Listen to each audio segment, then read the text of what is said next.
Hello everyone, my name is Asya Sheikh and I'm going to be presenting today about Whole Foods.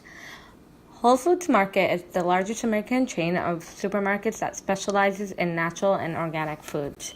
It operates stores in the United States, Canada, and the United Kingdom.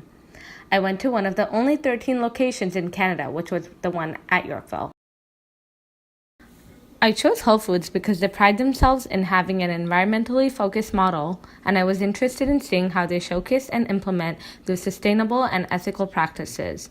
Plus, it gave me an excuse to go to the trendiest supermarket in town that I normally wouldn't be going to. The other entrance is connected to the parking lot, where most people are driving to with the intention of doing grocery shopping, as opposed to the mall entrance. This entrance led to the produce section, which was in line with the supermarket tour mentioned about keeping the enticing produce section in the beginning, since it's a high-profit merchandise that customers are more prone to spend on. The first thing I noticed was that there were baskets and carts near both entrances, where sales flyers are right by them, so when you stop and pick up a basket or cart, the flyers are easily visible to grab. I found myself reading the flyer even though I didn't intend to. I didn't notice any junior baskets, but the baskets they did have were deep, light, and easy to carry. I would guess that children over the age of 10 could easily carry them, although for younger children they had child seats in their shopping carts. I also found that the shopping baskets were placed in a number of different places, which was a great strategy for people to pick up baskets even when they may not have initially wanted one or forgot to pick one. There was upbeat and fun music with lyrics when I entered the store. I noticed that it wasn't loud. It blended into the background very well, like there was a buzz and chatter in the air. I was surprised with the music choice since I was expecting calm, instrumental music.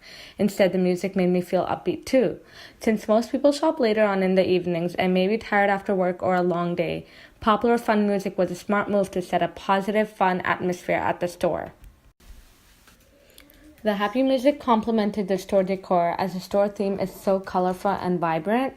They use a lot of oranges, reds, yellows that catch the eye. The signs and labels around the store not only have big fonts, but they're also hanging low so that they are very easy. I was keeping an eye out for how they market their sales specials, and I found that most of the sales fixtures are placed on the floor instead of the shelves, so they're more visible and accessible to customers. On top of that, some of them were specifically promoting different brands, which is another strategy to make customers buy a specific brand that would have paid more for a special feature or shelf positioning. Moreover, many of their labels are color-coded, with the sales labels being in bright yellow and red, so customers could easily differentiate between things. I noticed that I was also being unconsciously drawn to the sales signs because of that reason. Let's now move on from aisle 1 now to the meat market, which I chose because it's a section that is often overlooked but important. And since Whole Foods puts a lot of effort and pride into marketing themselves as transparent, I thought it would be an important and interesting section to analyze. The meat market includes meat and animal-derived products such as eggs, milk, and cheese. It was located beside the produce aisle, so all the perishable foods were grouped together. Unlike other grocery stores, I found that it was labeled with facts about the animal welfare process and the country of origin where the meat was from. They also have specialty meats such as prime-picked, aged, and ethically fed. Some of the meats have more informative labels such as responsibly farmed and land-based meats, but obviously they were a little more pricier than the others. It was definitely there that they had a lot of more variety in meats than most places do. They also had items like Kobe beef, which is a very high-end type of meat that you'd be finding at the higher-end stores, which this Whole Foods did supply to.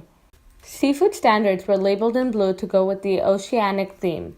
They also had a sustainable catch section, which showcased seafood that was certified from the fisheries of the Marine Stewardship Council, and also had verified responsibly farmed finfish and shrimp. Although most of their seafoods were of high quality, not all of them had the fisheries responsible certification. I think it's easy for a customer to get carried away with the standards process and the certification labels they use for some of their meats, that it's easy to overlook the meats that they don't have the same process and certification, especially when it comes to the land meats and frozen meats. They also showcased a Canadian beef section, which included the name of the farm and the standards they used. But besides that and a few other meats, there were the only few meats from Canada. So it makes you think whether big international organic suppliers are coming at the cost of small local suppliers.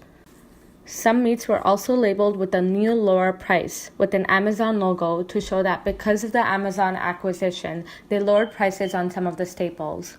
Although the drop in prices is not that significant, it still catches the consumer's eyes. It was interesting to hear customers saying that after the Amazon takeover, Whole Foods supply system isn't as efficient because there were quite a number of empty sections, including rotten bananas. Ew. What surprised me the most about the supermarket tour was how strategic supermarkets are when it comes to consumer manipulation. This includes the lures, product placement, and pricing strategies. Going forward, I feel like I will be a little more aware of these schemes put in place to catch my attention, something I honestly never considered when I would walk into a grocery store. Despite that, it is evident that Whole Foods puts a lot of effort and work towards providing quality meats and foods. But it is critical to question if supplying these rare meats, which may not be as luxurious as the market makes it seem, is only just a commercial gimmick. Therefore, as consumers, we should be more aware of the items we put in our carts, as they may seem sugar-coated with pretty packaging covered with terms we may not understand. But I will conclude by saying that after taking this tour, the business objectives put in place by Whole Foods, which is to supply natural and quality foods with the mindset to help communities and environments, is strongly being implemented here. Thank you for watching my video. I hope you have a great day.